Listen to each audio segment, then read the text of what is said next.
So this week we're covering the lower leg and foot from page 202. So breaking the lower leg and the foot into the muscles that are the extensors of the foot and the toes, as well as the muscles of the flexors of the toes and the foot. Majority of people will not know what these muscles are. So my suggestion is to practice this on your own.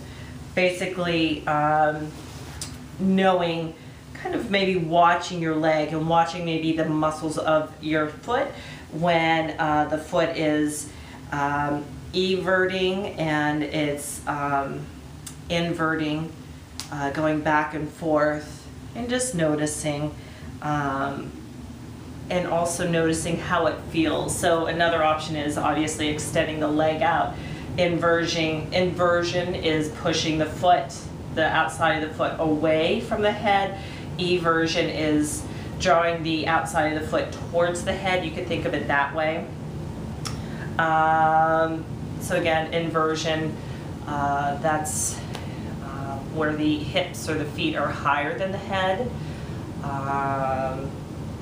and so it's kind of further away, but eversion is bringing it in, if that makes any sense to you. For whatever reason, it does to me. It's like kind of a little clue.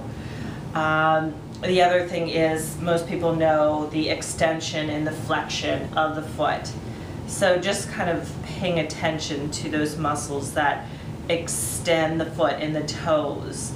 And when you start to extend the foot and the toes, doing so slowly and just with awareness, and maybe seeing if you're able to keep the foot parallel as opposed to inversion or eversion of the foot. So you just slowly start to extend the foot out and maybe extend the toes out. And you could see all the different toes and the muscles engaging to get it there. Noticing how the shin is really lengthening the tibialis anterior, the extensor digitorum longus. These muscles really lengthening. But then when the foot flexes, the toes start coming towards the head, keeping the foot in neutral. So again, the outside of the foot is not pushing out, nor is it reaching in. Keeping it neutral, top of the foot coming towards the shin. Again, trying to avoid that tendency to maybe have the bigger toe come closer to the shin first, or more so than others. So trying to keep that foot square. And also noticing how the back of the calf, the gastrocnemius, is really lengthening. So just kind of feeling that, because not always we can see that if our bodies don't have that muscle tone in them. And also noticing maybe when you really flex the foot, that kind of starts to dig into the hamstring. So those two kind of go hand in hand. So real quickly, going back over that inversion, pressing the outside of the foot down, so you'll get a taste of that in Trikonasana. So for instance, my left foot, I'm trying to press it down as opposed to lifting it up. When you press it down, that just creates more opening in the hip. If you try lifting the outside of the foot up, if you tried that eversion, you'll notice, I personally notice just some cramping in my hip. So one, it just does not feel good at all. Two, it just allows me to create more space and stability once I start to press the outside of my left foot down. So just experimenting with that. And the second one that they showed in a shoulder stand, and I'll just simply do legs up, that eversion when the outside of the feet are coming towards the head as opposed to away. So those two options. Now, a lot of people have tightness in the gastrocnemius, And Dr. Ray Long here describes how using the facilitated stretching to help lengthen the gastrocnemius, that calf muscle. The other problem with that is the tight hamstring. So hopefully this will kind of go hand in hand.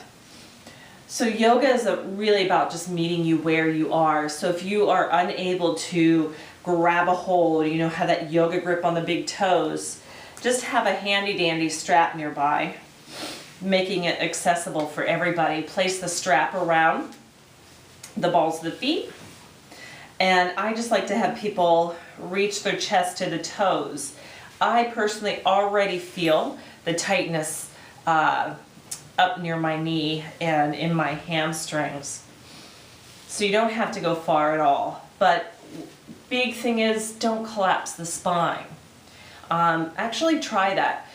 Folding forward, going wherever you can, collapsing the spine, and I feel nothing in my hamstrings or calves right now. It's just more just stretching in my back. So the key element here is really focusing on the lower leg as well as the hamstring. So the gastrocnemius, the calf muscle, and the hamstring. So shoulders back and down. So the facilitated stretching we're going to do here is put a little bend into the knee, so it doesn't have to be much. Again, don't hold your breath. Try to have a nice, smooth, deep breath. And now start to press the balls of the feet into the strap.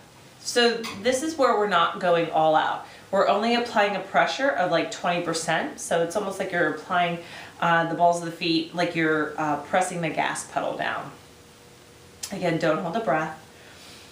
Backing out of that, maybe start to straighten the legs, maybe bend the elbows, relax the shoulders. So again, applying some pressure. Imagine as though you're pressing both feet equally onto a gas pedal, so into the strap there. Sternum reaching towards the toes. Go ahead, back off. Maybe elbows bend. So this time, maybe you back off a tad. Press the thighs into the mat, or you could just, since we're doing this anatomy class, engaging the quadriceps, which helps to extend the legs, and shoulders back and down. Apply the gas pedal once again. Don't hold the breath, continue to breathe. So you are extending those feet. Go ahead, flex the feet, relax the shoulders, bend the elbows, contract the biceps. So you just were able to extend the gastrocnemius as well as the hamstring, and a facilitated stretch. And that obviously will help out with any kind of forward folding. So that's something that you could do at any point of your yoga practice, whether it's at the beginning, the middle, the end, if your classes are cooler as opposed to warmer. Winter facilitated stretching is actually really nice for people's bodies. So let's see, one more thing. Let's see, he talks about the hands dorsiflexing the ankles, so they're just allowing the feet to bend. So I think that's it with the feet. So again, inversion, eversion, extension, flexion, just having kind of a basic knowledge of the different muscles. Again, your students will not be able to connect with you at all if you're going through these different muscles. So just knowing what the feet do. Inversion, eversion, flexion, extension, the gastrocnemius, the Achilles tendon,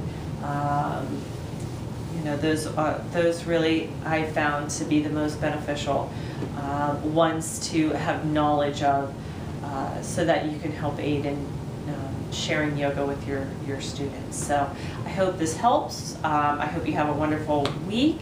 And any questions, just let me know. Namaste.